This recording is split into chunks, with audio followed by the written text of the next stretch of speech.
الإمام التاسع أبو جعفر الثاني محمد بن علي الجواد صلوات الله وسلامه عليه، جواد أهل البيت بأبي هو وأمي. الإمام لما حج روحي فداه نزل في منزل يقال له زبالة. هاي المنطقة أيضا نزل فيه جده الإمام موسى بن جعفر، وصارت تلك القضية اللي المعروفة اللي الإمام سلام الله عليه حول الرمل إلى عسل. زين اللي الإمام سلام الله عليه حول الرمل إلى عسل.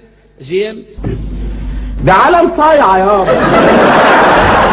وأيضا نزل فيه جده أبو عبد الله الحسين. هاي المنطقة من المنازل المعروفة في السابق، كانت في طريق مكة إلى الكوفة، وكان فيها أسواق عامرة في ذلك العصر.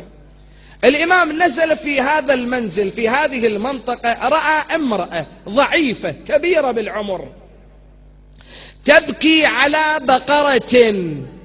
زين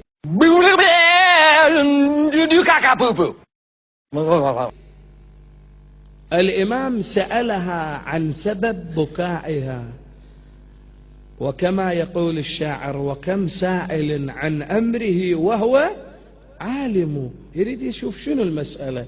هو عالم الإمام بأبيه وأمه، هو عالم الإمام بأبيه وأمه.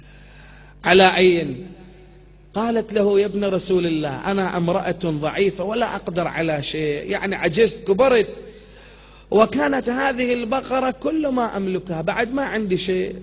عند ذلك الرواية تقول: ركض الإمام برجله البقرة.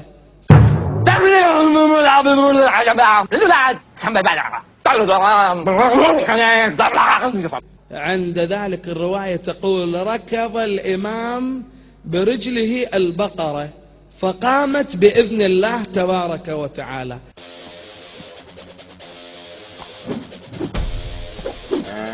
فقامت بإذن الله تبارك وتعالى.